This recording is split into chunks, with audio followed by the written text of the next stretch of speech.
Welcome, boys and girls. We are on story 2 of part 4 of the Bible readings. This is Auntie Audrey here. So before we read this morning, I am going to pray. I'm sure we all know the prayer by now, and we just repeat the prayer because we've got small boys and girls. Some are 1-year-old, 2-year-old, up to maybe 15. So bear with us as they learn the prayer. So let us pray. Good morning, dear Jesus. This day is for you. I ask you to bless all I think, say, and do. Amen. It is morning here in Nottingham. Story 2, it says, Israel's traffic laws. Israel's traffic laws. Like I said, these are serious things. This is to do with laws, with rules. This part 4 of this book. Very important. I know some people might say, oh, these stories are a bit boring, but they are actually very, very important. So if we learn them while we are young, we'll keep them in our hearts for the rest of our lives. So you can find the stories in Exodus chapter 20. And it reads, after God had spoken from Sinai, telling the children of Israel his 10 golden rules of life, he gave them many other laws that would help them live together peacefully. Today we have traffic laws that tell us how fast we may drive, what to do when a school bus stops, and how far to stay behind a fire engine. These rules help keep us moving safely and efficiently on the highway. The laws that God gave Israel were designed to help his people understand how to handle problems that arose in the camp. Unlike God's 10 commandments, which never change and apply to everybody in all the world, Israel's traffic laws do not. They are mostly out of date, but they were very important at the time, for these people had been slaves for many, many years. They didn't know how to behave as free men and women. Some of them even thought slavery was all right. They didn't know any better.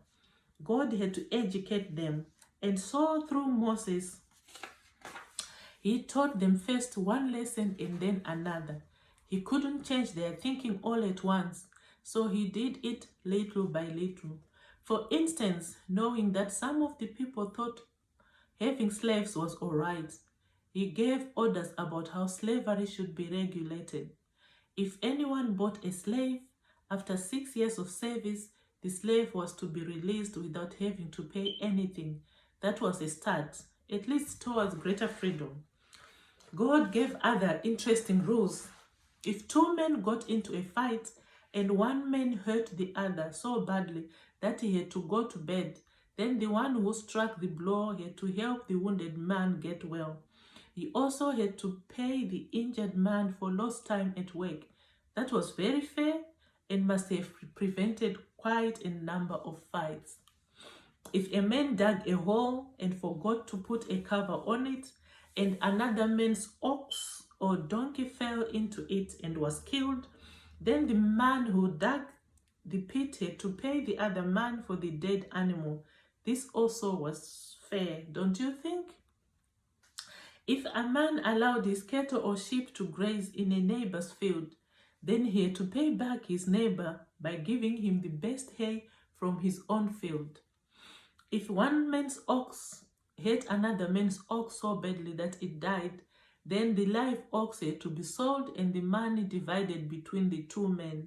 The dead ox was also divided, and so both parties were satisfied.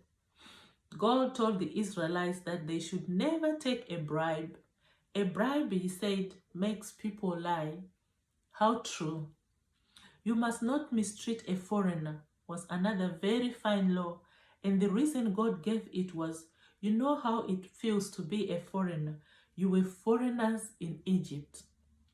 Day after day, Moses tried to teach the people all these lessons God had given him on how to behave. They had many questions. Some asked him, what shall we do in this case? And what shall we do in that? Through the leaders of thousands and hundreds and fifties and tens, he tried to answer them and show them the right way.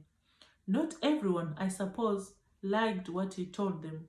Some wanted to do things the same way they had done them before. Maybe these people asked each other, Why should we bother about what he says? The leaders tried their best to enforce the new laws. Gradually, the people came to understand that God's way was best, but it must have been a struggle. One day, Moses called the leaders together and told them that God had asked him to come up onto the mountain again and bring Joshua with him. Wait here for us, Moses said, until we come back to you. Aaron and Hur are with you, and anyone involved in a dispute can go to them. Then Moses and Joshua waved to the leaders and climbed slowly up toward the summit of Sinai. And the glory of the Lord settled on Mount Sinai. To the Israelites, the glory of the Lord looked like a consuming fire on top of the mountain. Then Moses entered the cloud. As Moses and Joshua disappeared, Aaron and the others who were with him turned back toward the camp, wondering how long their leader would be away and what might happen to him up there with God. He had said he would return, but would he? How could any human being live in the middle of that consuming fire? What if Moses never came back? What would happen to all the people? How could they find their way to Canaan without him? Before long, others began to ask the same questions. As day after day, they went by and there was no sign of Moses. Everyone became more and more worried about him. 1 week, 2 weeks, 3 weeks passed, and still there was no word out of the cloud. He must be dead, the people in the camp said. We had better return to Egypt. Boys and girls, when we've left something behind, something bad or a bad behavior, let's never ever go back. Let's always try and trust God and believe in him to say he will do it for us. Thank you for joining me, boys and girls. I'll see you again tomorrow as we continue with the stories of Moses and the sanctuary or tabernacle or church, whichever way you want to call it. God bless.